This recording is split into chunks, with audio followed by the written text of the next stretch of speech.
Magandang araw sa inyo mga kapugi. For today's video ay gagawa pala tayo dito ng bubong ng ating DIY oven gamit itong nakuha nating kawayan. At nagluto na din kami dito ng panangalian sa itaas ng bundok. Sipag at tiyaga lang ang puhunan, bonus na lang ang kapugian. Kung wala ka nito ay lagi kang talo.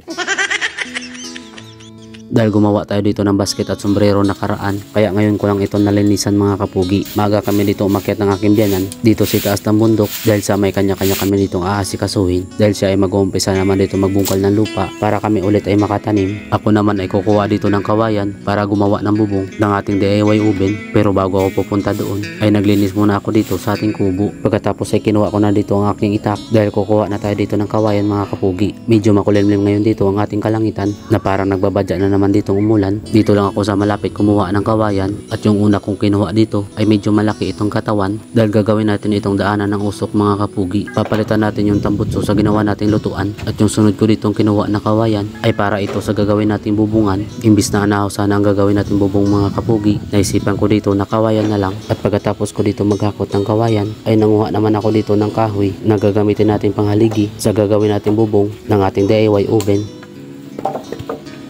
Sunod naman ay binalatan ko na kagad ang mga ito para hindi ito tirahan ng mga insekto. Maganda na may bubong na talaga itong ating oven mga kapugi para hindi na ito laging nababasa ng ulan. At habang binabalatan ko itong gagawin nating panghaligi ay nag-uusap kami dito ng aking biyanan. Tinatanong niya sa akin kung paano ko daw diskartihan ang paggawa ng bubong ng ating lutuan. Bale sinabi ko sa kanya dito na 4 na haligi ang aking kailangan bago ko ito lagyan ng bubungan. At nung natapos na ako dito magbalat ng kahoy na gagawin nating panghaligi ay nag-umpisa na kagad ako dito magbutas ng lupa habang ang aking biyanan ay abala pa din sa pag-asikaso ng kanyang mga taniman. At nung medyo malalim na itong butas na aking hinukay ay dito ko na kagad inalagay itong haligi na aking kinuha at binalatan kanina. Para hindi sagabal sa paggawa ko dito ay inalis ko muna itong plastic at ibinalot ko dito sa ating ginawang DIY oven para kung bigla mang bumuhos ang ulan ay hindi ito mababasa. Inalis ko na din itong kahoy na ginamit natin sa pansamantalang bubungan at pinagpatuloy ang paglagay ng haligi sa paligid nito.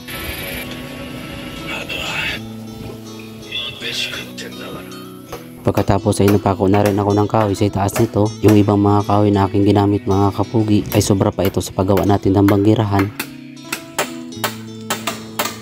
At dumating pala dito ang aking asawa mga kapugi at siya yung pansamantala kong alalay sa pagpanday natin ng bubong ng ating oven. Dahil sa nahirapan na tayo dito magpako sa itaas ay kinuha ko na dito yung lamesa at nagsimula na rin ako dito magputol ng kawayan. Sinukat ko na ito na sakto lang sa ating kailangan.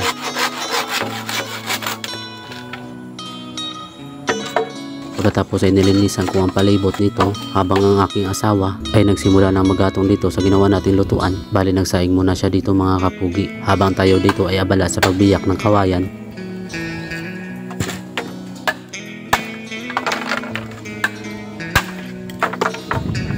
Tapos ang ginamit ko dito sa pagtanggal ng loob ng kawayan ay martelyo lang mga kapugi.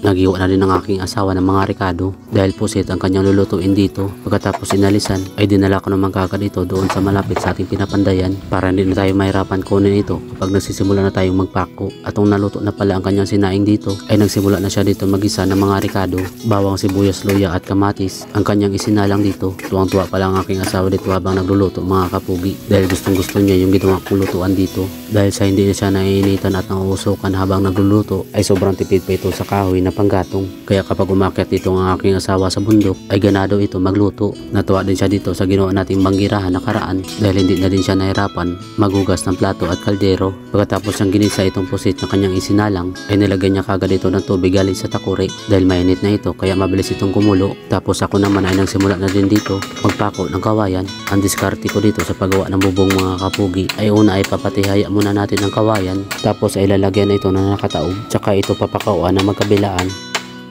At nilagyan naman ng aking asawa ng kaunting asukal ang kanyang nilulutong pusit mga kapugi para mayroon itong manamis-namis ang lasa. At nung inalis niya na ito sa pagkakasalang ay kagad niya naman akong tinulungan dito. Nagtatawanan kami ditong dalawa dahil ang pinag-uusapan namin ay baka mahulog ako dito at makikita sa kamera.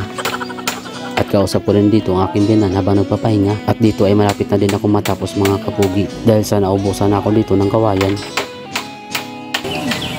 Hanggang dito na lang muna mga kapugi. Alang yung nagawa natin na bubong.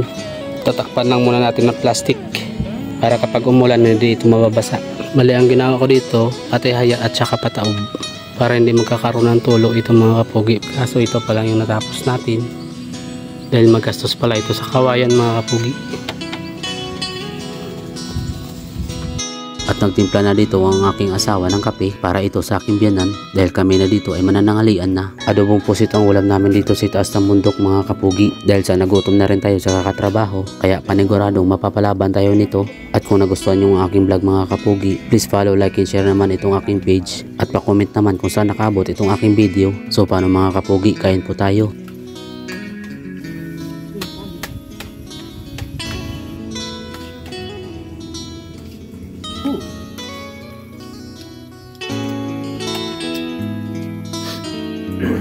Sa mga nakaabot sa dulo ng aking video, maraming salamat at God bless sa inyong lahat. Shoutout nga pala kay